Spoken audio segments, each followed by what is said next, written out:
Hey, Howard here. Recently, I was in VC in my Discord with a friend, and she pulled up this.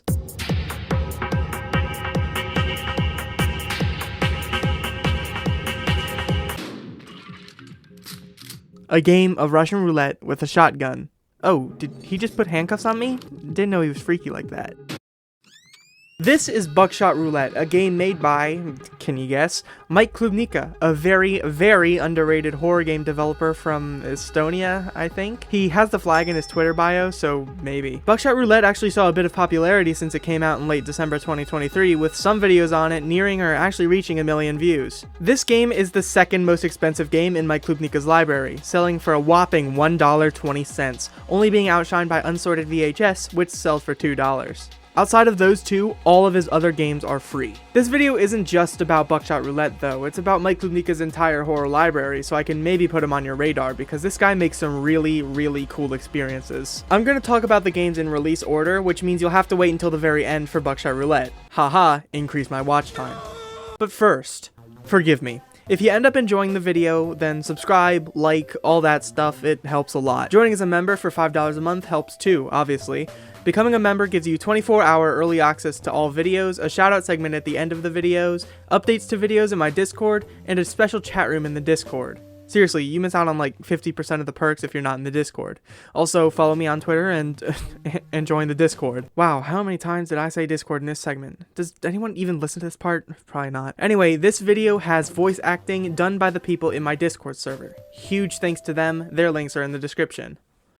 Mike Klubnika wasn't always a horror dev. In fact, the first 3 games on his itch page were a reflex platformer, some tool models for general use in other games, so not even a game, and a fast-paced multitasking game set in a shoddy space shuttle barely holding together. The first horror game Mike made was really just him dipping his toes in the genre with a tiny game called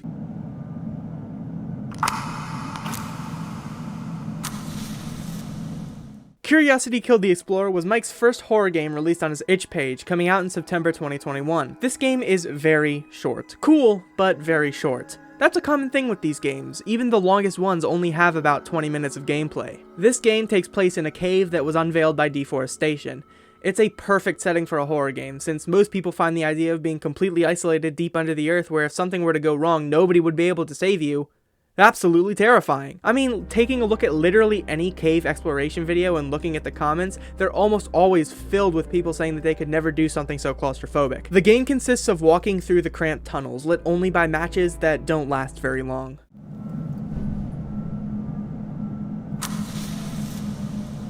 It was terrifying whenever the light went out. I was 1000% expecting something to be there when the match was lit again, but nothing ever came. Down one tunnel sits a radio on a table, and turning it off shows a bunch of dead bodies laying in the tunnel. Coming back to the radio, it's spouting out Morse code, which says,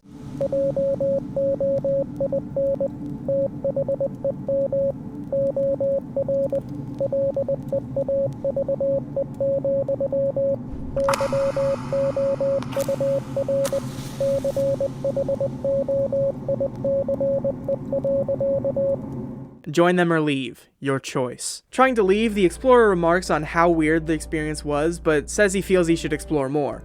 Absolute genius. There was a key on the table with the radio, and using it on a locked door down another tunnel,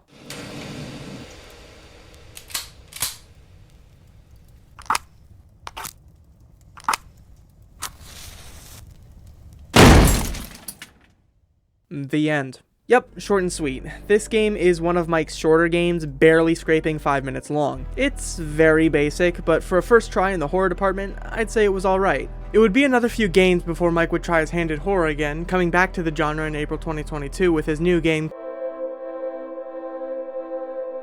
Core is a much different experience from Curiosity Killed the Explorer. In that game, you roamed around a fairly small claustrophobic cave system. Here, in Core, you roam around a large industrial superstructure. In environment alone, it is a much different experience. You'd think with a larger area it wouldn't be as scary. You have more breathing room. Well, this is dampened by the fact that it is literally darker than the cave. Like, seriously, it is absurdly dark sometimes. And also the fact that there are human-headed spider monsters roaming around the facility. In Curiosity Killed the Explorer, literally nothing happened gameplay-wise. You walked around, picked up a key, and caught a shotgun shell in the face. It was tense and atmospheric, but you were never in any real danger. Here, you have to dodge these monsters by crouching under tables or hiding behind doors, but letting one catch a glimpse of you is a guaranteed death, since they'll be able to reach under the table or bust down any door you shut on them. In this way, I think it was kind of a downgrade from Curiosity Killed the Explorer. While in that game you were never in any danger whatsoever, whenever your match died out, you were stuck in the silence wondering if anything would be out there when the light came back up. And that, the fear of something potentially being out there, is almost scarier than actually knowing that something's out there. Core starts off in an elevator with a narration that says, "The signal grows stronger.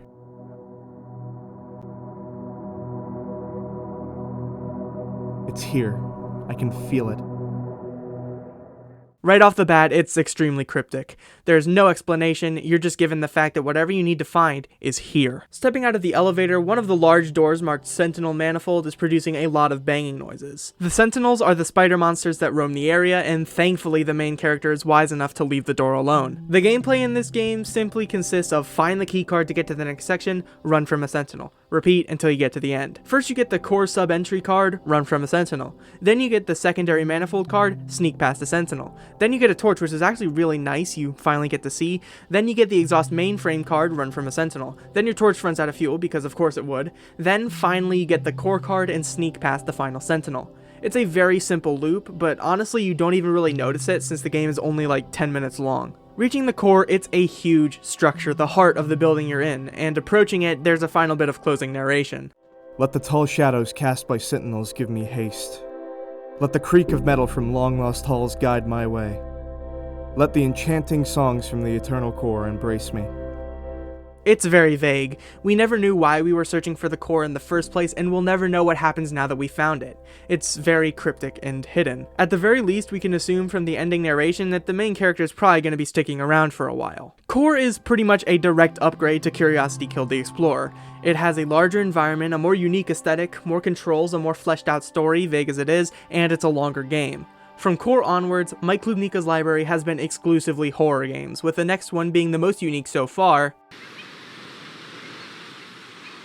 Released about a month after Core, Infineural has a very neat aesthetic. It reminds me of GTA Vice City a bit, with the simple graphics and a sort of vaporwave feel to it all. The game starts with a cutscene of a bus dropping us off in front of a building marked Infineural Innovative AI Solutions. Entering the building, there's a piece of paper on a table that gives us a rundown of the situation. Thank you for signing up to the Infineural Eternal Capture Program. As stated in page 987, paragraph 2 of the contract, the coffee has anesthetic properties.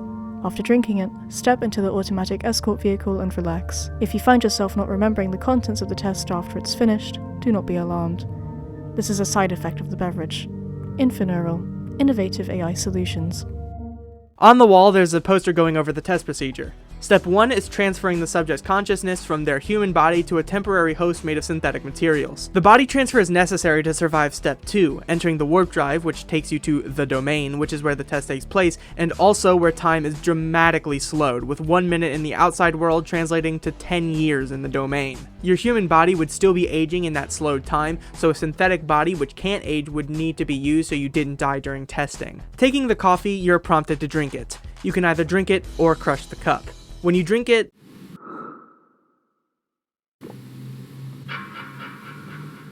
the test is over. You have no memory of the test at all. In your eyes, you never left the room, but that was a noted side effect of the anesthetic coffee. Leaving Infineural, you can chat with a man who just got off the test a few minutes before you. He expresses curiosity about what actually goes on in the domain, stating that he knew a few people who remembered it all. They killed themselves.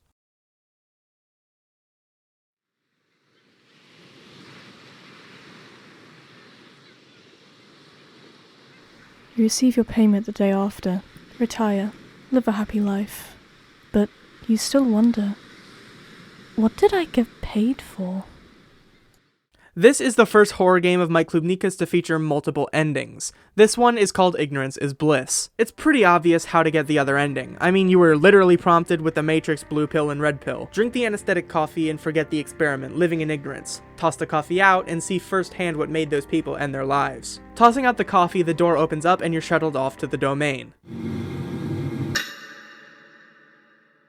It's a small cubicle, fitted with only a computer. Booting the computer up, we can see what the Eternal Captcha experiment truly is. A questionnaire with 9 million questions. The questions seem normal, or, well, as normal as a questionnaire that could potentially last many decades could be. A stranger offers you a seat on the bus. Do you accept? Your house suddenly disappeared. How do you react? Which part of the face do you look at first? Sort of a psychological test, I guess. After answering a few questions, the game skips to question 3,507,054, where it asks who would win in a bar fight. A guy with a knife, a guy with brass knuckles, or a guy who has a teensy-weensy nuclear warhead. You get this question wrong, adding 50,000 questions to your quota. Answering 9 million questions was hell enough. Now you can't even mindlessly click through the answers because Watchdog will detect it and add more questions. You have to be focused on the test for years and years and years until it's done. Anywhere from 3 days to 2 weeks in complete isolation can cause permanent psychological damage. This test takes place over multiple years in perceived time. It can be easy to see how the fate befell those who remembered it all. Finishing the test, you're taken up out of the domain back to reality, where you can see that there are hundreds, potentially thousands of cubicles. Who knows how far this plane stretches? And it's a safe bet that at least a few of the subjects are stuck in the same predicament you just were. Whether by choice or maybe if the anesthetic wore off, there are at least a few people in this expanse suffering. It may seem short to us, the one playing the game, because it was. We only had to answer like 6 questions and the whole experience was just a few minutes, but the person you play as had to sit through over 9 million questions taking place over years, potentially decades. Talking to the man who just got out of the test, he can immediately tell something is wrong and doesn't talk to you.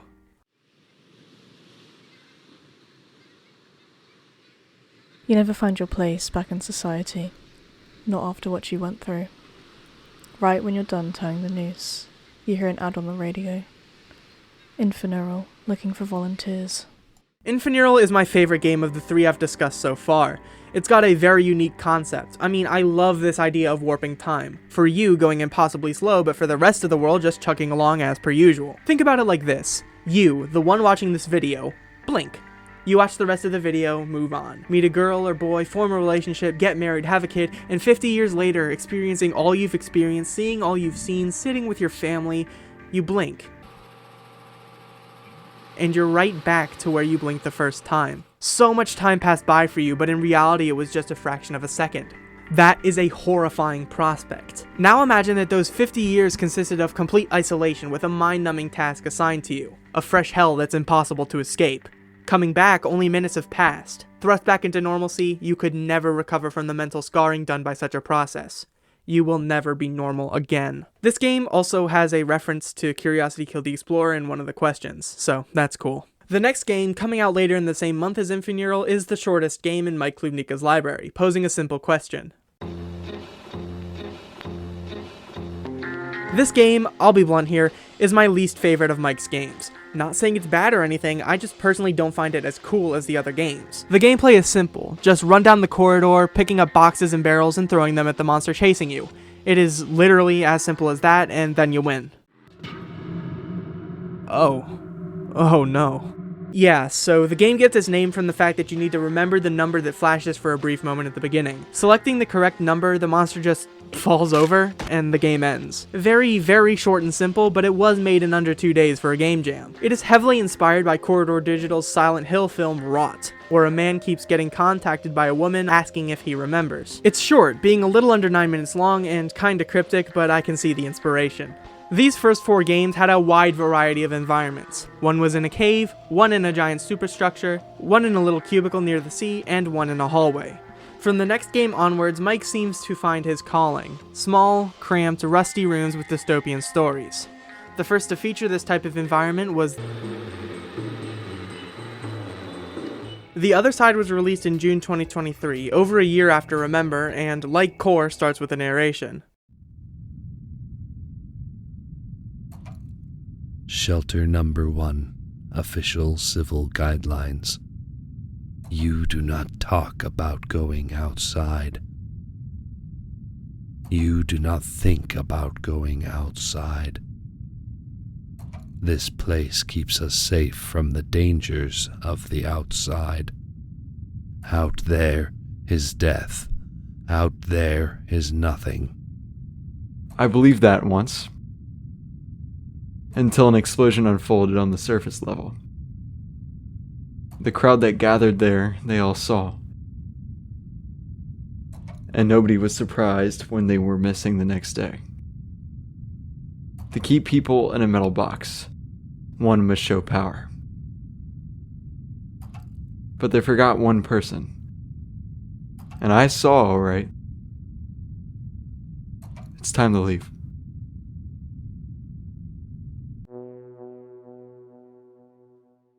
A strict set of rules forbids anyone from going outside. Why? We don't know, but the person we play as caught a glimpse of the outside and is now determined to get out. This little storage room holds everything needed to drill a hole in the wall. This game has two main stars, the drill and the computer. You need the drill to, well, drill the hole, obviously, and the computer to run diagnostic reports on the drill to see if anything needs fixing. This game operates in fourths. You start up the drill, it gets a quarter of the way through, something goes wrong, you fix it, it goes another quarter of the way, something goes wrong, etc. First the drill bit wears out, then the battery dies, then it runs out of oil and coolant. And then the hole in the wall is drilled.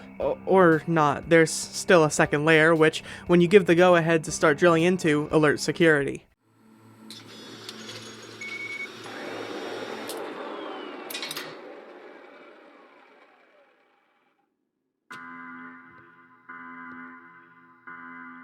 All of what you did in the first half of the game was to teach you where everything you need is and how to complete the task quickly. Here, instead of only the drill bit dulling out or only the oil and coolant running low, multiple things can go wrong at once, which, if you were anything like me, you'll notice where the first warning is in the diagnostic report, completely missing the other since you only had to fix one at a time before, fix only that one, and panic realizing that you just wasted precious time sitting around waiting for the drill to start.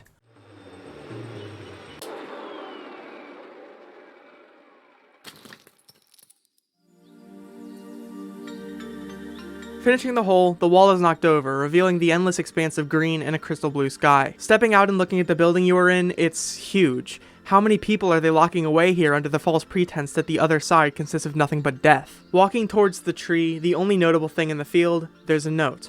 This place isn't what it... Turning around, looking at the horizon, a creature is coming for you. Too big and too fast to ever have a reasonable chance of being outran.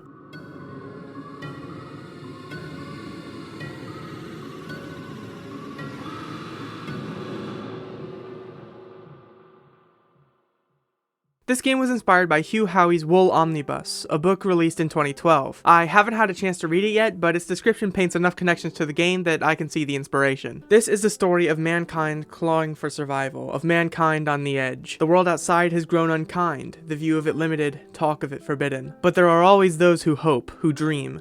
These are the dangerous people, the residents who infect others with their optimism. Their punishment is simple. They're given the very thing they profess to want. They're allowed to go outside. This game's horror, much like Infineural, doesn't come from monsters or disturbing imagery, but from the world itself. There's a lot left unexplained, and with such an open-ended story, your imagination is left to run wild thinking of all the possibilities. And sometimes, when it's up to your thoughts to fill in the blanks, it can be scarier than if it was just told outright. Arachnophobes beware. Mike's next game probably won't be for you.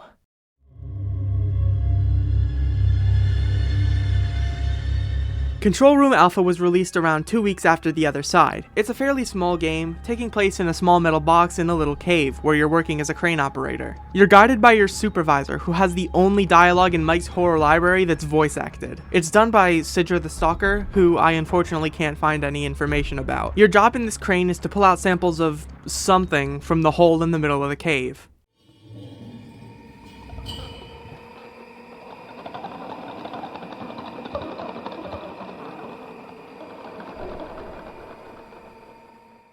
The spiders that come out of the hole probably aren't dangerous. I mean, we got some thick glass between us and them. Oh, that's probably not good, huh? Each one of these samples are incredibly expensive, valued at a whopping 1 million Vietnamese dong each. Man, it would suck if anything happened to one of these vessels, right? With the crane no longer operational, you have to go down into the cave and place the drop sample into the case yourself. As you're leaving, there's a sign on the wall that says, "Warning, big ass spiders, exit at your own risk." You can literally see in the footage how awestruck I was reading this sign. I stop in my tracks completely. Placing the sample into the case, you can hear the quiet skittering of the spiders all around. I was completely expecting a jump scare, but there was nothing. I guess Mike's just a good guy. A short and sweet experience. As someone who isn't too scared of spiders, well, not enough to like turn arachnophobia mode on in games, this game wasn't too scary. But still, the environment is cool. Mike's stuck with the claustrophobic atmosphere as seen in the other side, and I just love this type of environment. It makes you feel so vulnerable. You're all alone in these areas, and you're just stuck with yourself. Anyway, he diverted from the claustrophobia in his next game.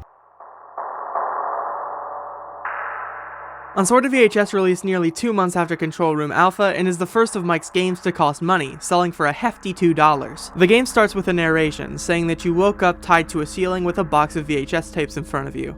The tapes will tell you how you arrived here. There are 5 tapes: Mountain View Primary School, The Looker, Cabin Anomaly Investor Briefing, Security Room, and The Cabin Anomaly, Soaked in Blood. Starting with Mountain View Primary School, it's just an empty hallway in a school with a fire alarm sounding. You can't interact with anything here, except one locker that's already been opened has a note taped to it. It's a school child asking a friend to play at the cabins, saying you don't poof to the cabins that are already open. It makes absolutely no sense right now, but it will in a moment, so keep it in mind. Ejecting the tape and putting in The Looker, you're at an abandoned house, with windows boarded shut. There's no way to get in the building, but there is a locked door to a storm shelter. With nothing else to do, you eject the tape and put in Cabin Anomaly Investor Briefing. This tape, unlike the rest, isn't one you play, but instead it's a video by the Scepter Foundation describing something known as the Cabin Anomaly to investors. The Cabin Anomaly is a group of 5 cabins that teleport to each other. There used to be 6, but one of the cabins has disappeared with none of the other cabins linking to it. Ejecting the tape and putting in Security Room, you can see the house from The Looker off in the distance. In the Scepter Foundation Security Room, there's a dead worker.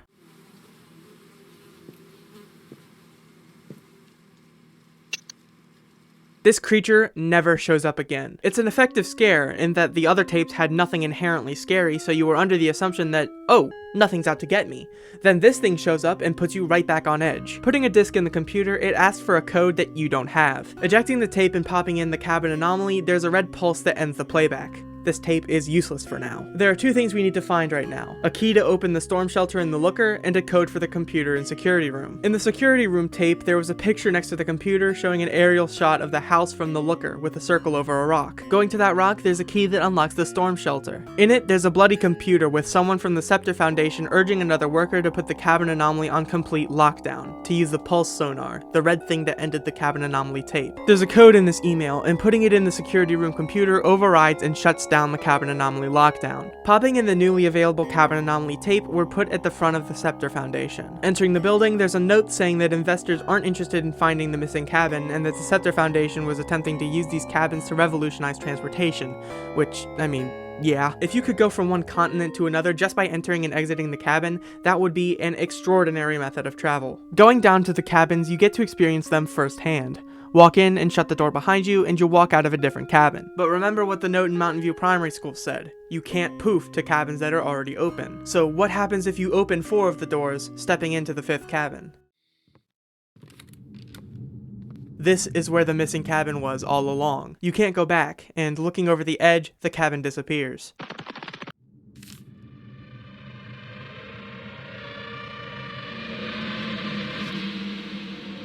You're transported to a long room with a row of lights leading to another cabin, but before you reach it, you get caught in a bear trap, where a figure walks into view right before the game cuts to black.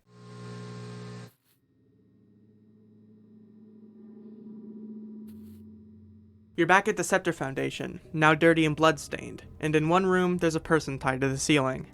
That's you, as you're watching these tapes. The game ends with another narration saying that you watch the tapes over and over until the mechanisms of the VCR become brittle and break apart, leaving you tied to the ceiling with nothing but your memories. Unsorted VHS is probably my favorite of Mike Klubnika's games. It was pretty obviously inspired in part by the SCP Foundation, with the company holding an anomalous item in their possession, but while the SCP Foundation wants to hide away these anomalies and study them, the Scepter Foundation saw the anomaly as a way to better the world, not even worrying about the fact that they didn't know the extent of the cabin's abilities.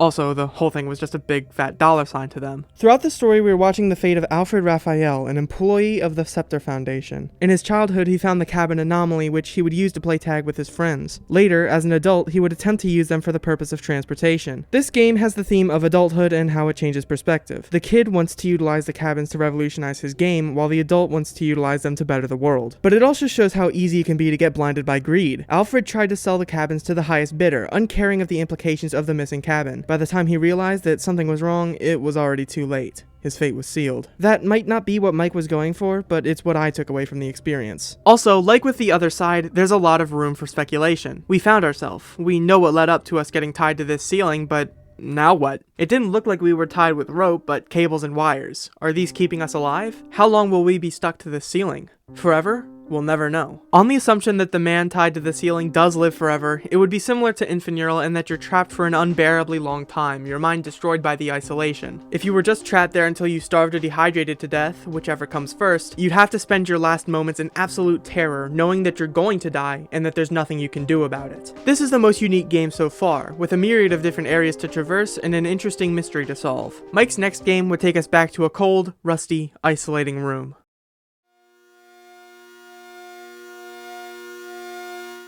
Released in October 2022, Carbon Steel is Mike's most complex game. It starts with someone inspecting passports, and when he gets to you, he places you on a shuttle that transports you to facility number 52. An anonymous email is all that's there to greet us in the room, giving us a brief review of what our time here will consist of. This is a 3-day job where we'll be retrieving samples from the pit where many pressure-treated organisms are found. This data will be given to the research team after a successful extraction. Entering your holding cell, it's a tiny, dirty room where you're not even granted the luxury of a toilet, just a hole in the floor. Falling asleep, you dream of the sky before being rudely awoken by the buzzer telling you it's time to get to work. Starting the pull, you'll retrieve either an Alpha, Beta, Charlie, or Delta class entity. Each class is broken into 3 subclasses. To extract the creature's data, they have to be unconscious, so you need to mix the anesthetic that goes with the class, subclass, and weight of the creature. For example, my first pull was a Charlie subclass 2 weighing 107 pounds, so the anesthetic had to be comprised of 22 nitrous oxide and 68 sevoflurane. Anything else wouldn't work. There are 2 types of canisters, anesthesia canisters and data canisters. Anesthesia canisters are the ones used to mix the knockout juice and put the creature to sleep. Data canisters are the ones used to extract the data. Taking the data sample and pushing it through the door, the holding cell opens, and you go to sleep.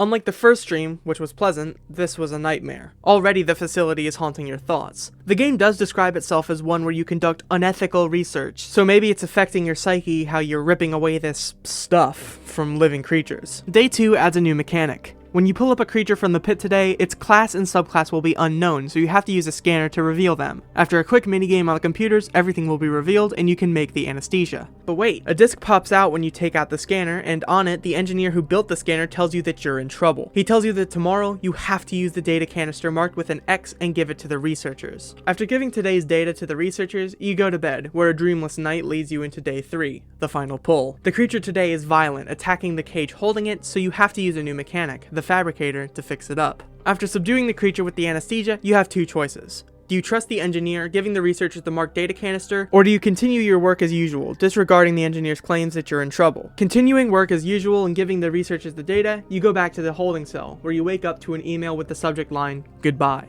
The anonymous researcher says that while your work has been phenomenal, the life forms that have been studied thus far are far less advanced than humans. As such, they want to expand their horizons and study a pressure-treated human. Specifically, you. You're knocked out, and the last thing you get to see is the anesthesia canister entering the chamber. Going back and instead using the data canister with the X on it, something crashes through the door.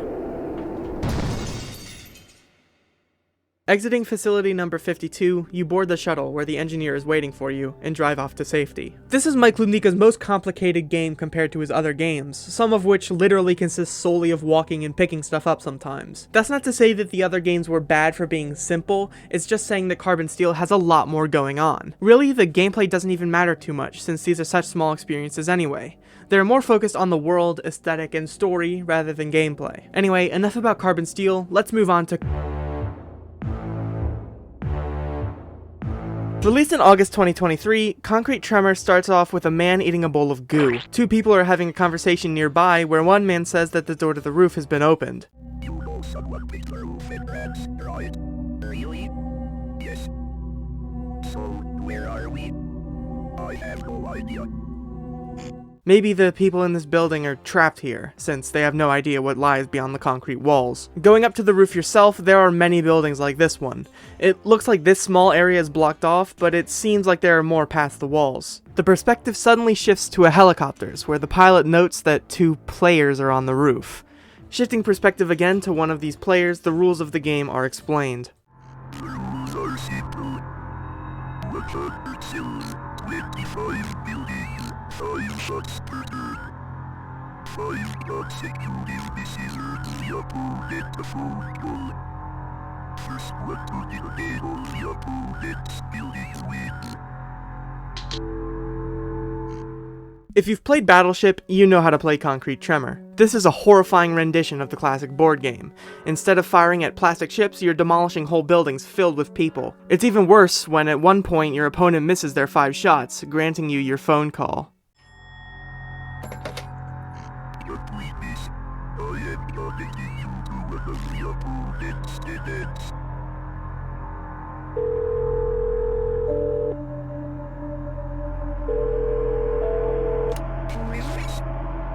I am from the Occupational Safety and Health Administration. I am terribly sorry. It seems there has been a mix-up. You are not supposed to be here. You will be evacuated. Oh my God, really? Yes. I just need to know which building you were in. It's building. Please, thanks. You utilize people's desire for freedom, knowing that they're trapped here with their bowls of goo, to get an edge on your opponent. After you lock in their building to be destroyed, you're left with their excited cries thinking they're about to be free, echoing in your head. The game continues until either you or your opponent runs out of buildings. Since I'm bad at video games, I lost my first go around.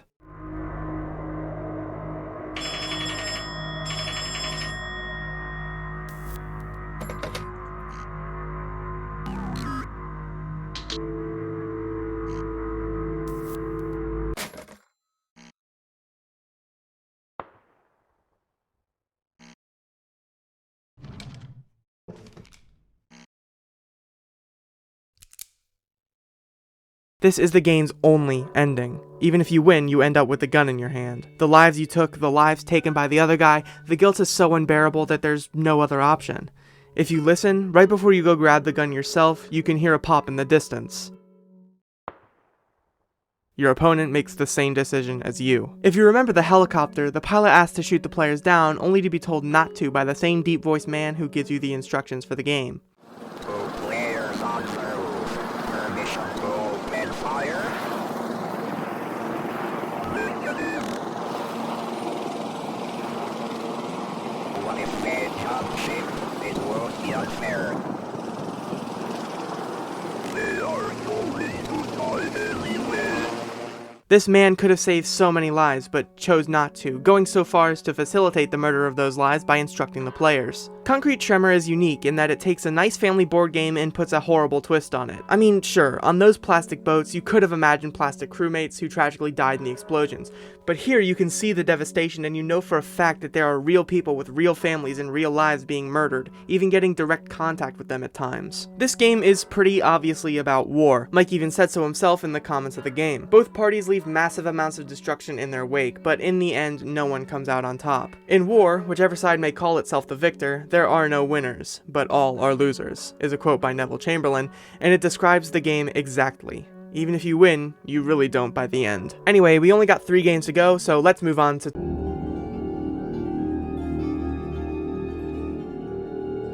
About a week after Concrete Tremor, Mike released Unsorted Horror, a collection of some of his previous works. The Other Side, Control Room Alpha, Carbon Steel, and Concrete Tremor, but it also included a new game, Tartarus Engine. In the game, Tartarus Engine is the name of a massive computer built to simulate eternal torment. In Greek mythology, when you die, you're sent to Hades, where you would go through a journey to the plane of judgment where the 3 judges would determine your fate. Those who were good were sent to the Elysian Fields, where they could live comfortably forever, while those who were wicked were sent to Tartarus, where they could be tortured for eternity. This computer is meant to simulate this endless torture. The creators of the machine had multiple protective measures set in place so that nobody could use it for personal gain. However, you and a small team of technicians have found a vulnerability which you attempt to exploit. You play as Harper, and it's your job to take the rack and place it into the computer, allowing you to do whatever you want with the system. After putting the rack in the computer, you meet back up with the team and strap yourself into a machine. This is what will transport you to this eternal world. One of the technicians sends you into one of the Tartarus Engine's world presets, a small metal box where you peel potatoes for eternity. This was just a test to see if they could set the machine to display what they wanted it to. Their end goal is to transfer their consciousness across thousands of layers of reality, where they'll have all the time they need to create presets that are tailored to them, their personal utopia. How long did it take you to write the code? I did not write it, I found it.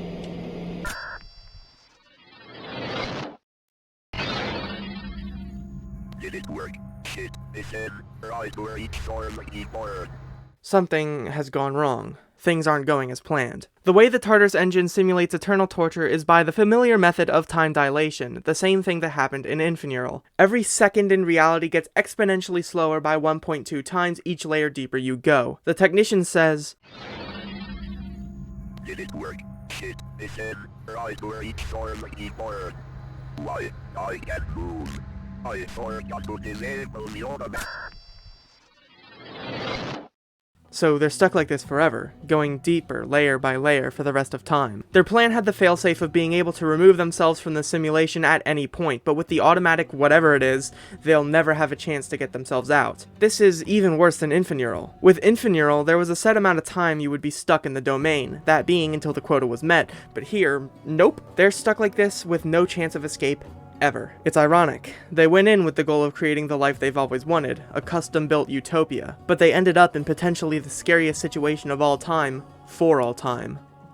A great story using the plot device of time dilation and the endless torment it brings is the creepypasta If You're Armed at the Glenmont Metro Station, Please Shoot Me. It has the protagonist take an experimental pill that makes his brain move so fast that the world feels hundreds of times slower. He takes an Ambien to hopefully sleep off the effects, which makes the world seem thousands and thousands of times slower. Seconds equate to years, and he writes this story to hopefully get someone to heed the title's advice and put him out of his misery. It's definitely a good listen. An SFM animation of the story will be linked in the description, so you should check it out.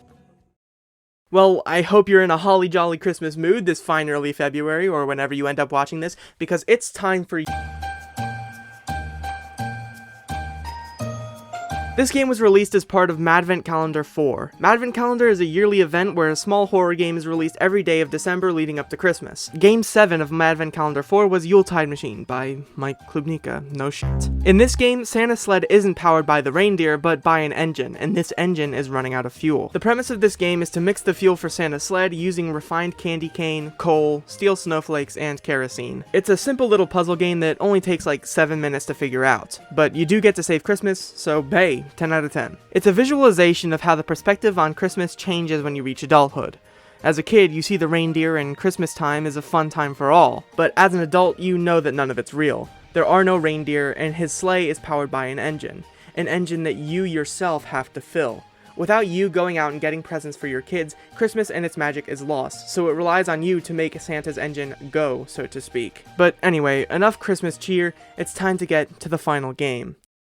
And now, ladies and gentlemen and everyone else, the moment you've been waiting for, the game you clicked on the video for, and let's be honest with ourselves, the only reason you watched this video, it's Buckshot Roulette released in late December 2023. It's a spin on the classic family game night game Russian Roulette, where you load a bullet into a revolver, spin the cylinder, and, well, you know.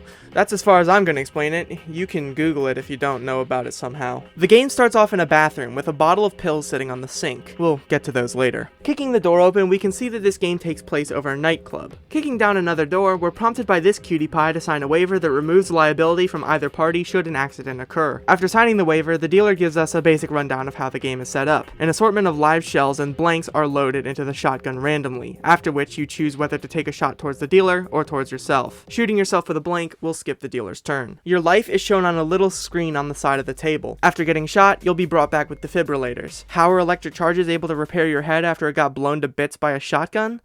Don't think about that. After losing all your lives, you're resuscitated by the smoking man overlooking the dance floor, who says you're lucky it left you with a charge. It seems like this dealer creature doesn't want you to get off that easy. The game must go on. Going back in, the game picks back up. After getting a shot in on the dealer, his smile disappears, replaced with a disgusting mess of teeth. After depleting the dealer of his lives, we move on to stage 2 of 3, introducing items. You get 2 items before every reload, with those items being the magnifying glass, allowing you to see the bullet that's loaded, the handcuffs, which skip the dealer's turn, the knife, which makes the shell deal double damage, the beer, which racks the shotgun, and the cigarettes, healing 1 life. One of my favorite aspects of the items is the animation, specifically the knife. It shows just how experienced the dealer is in this game, with him simply cutting the barrel in one fell swoop while you have to saw away at it. It makes you wonder how many games this guy has played to be so efficient with it. On one of the item pulls, you get this.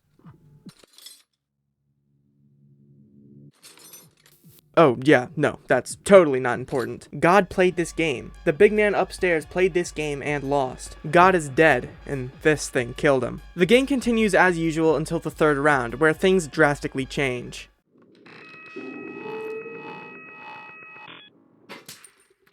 Long last, we arrive at the final showdown.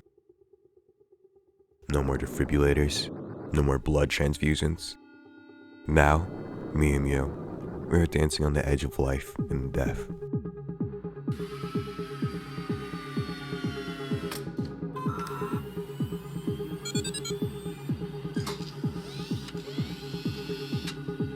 The items before every reload have increased from 2 to 4. The game continues on until either you or the dealer are on your final 2 lives, at which point all regeneration stops.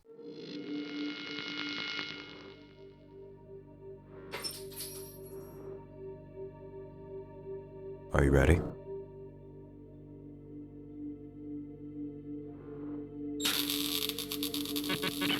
If your cables get cut and you get shot, you won't be brought back. Same goes for the dealer. Killing the dealer, a briefcase is brought out, filled to the brim with 50s. Not hundreds, 50s. Now that's class. You drive away from the nightclub, up to $70,000 richer, shotgun in tow. On the other hand, if you end up dying, you're taken to a white world with black spikes coming out of the ground everywhere. You're dead. Like, dead. This is heaven, dark and twisted after God was shot dead. And that's it for Buckshot Roulette. Wait, no, recently there was an update to the game, adding double or nothing mode. By taking the pills, the game skips the dealer's introduction and items are available from the first turn. Getting all the way to the 3rd round, instead of the dealer dying for good, you're shown how much money you won, and are offered to go double or nothing, which, if you win, increases your money by... a lot. The dealer is a personification of gambling addiction. Through each of the endings... Hey, editing Howard here.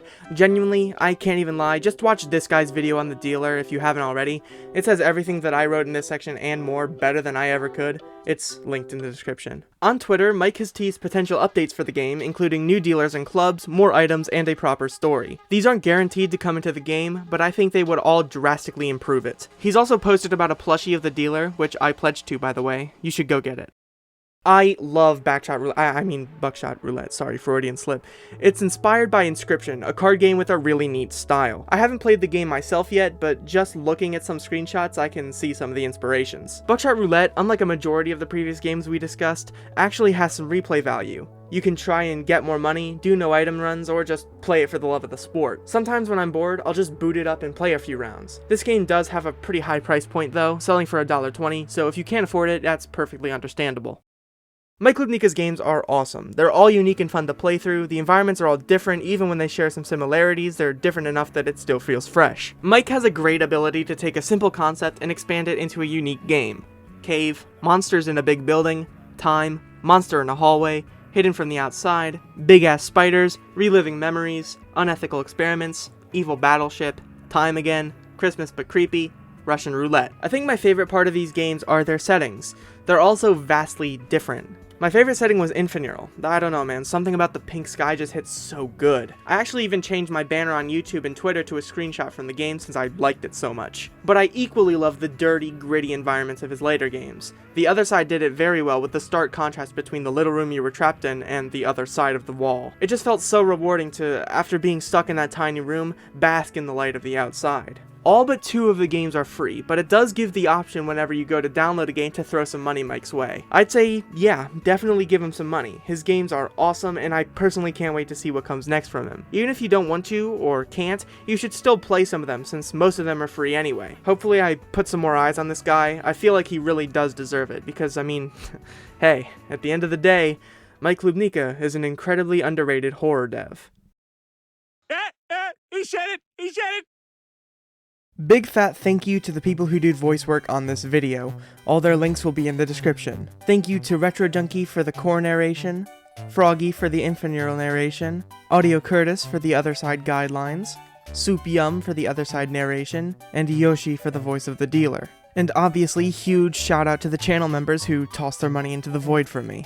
Well-Dressed Moose Rider, Pod, Lovu, MK Ultra Survivor, Alexander Brobeck, Herkind Hyrus, The Shigler, Nitsu, and last but not least, Murat Surder Ozo. I'm so sorry. Memberships are $5 a month, and you get shoutouts like this one, early access to videos, video updates, and a chat room in the Discord. Thank you so much for watching. Like the video if you liked it, dislike it if you didn't, subscribe if you want to, don't if you don't. I've been Howard, and I'll see you when I see you.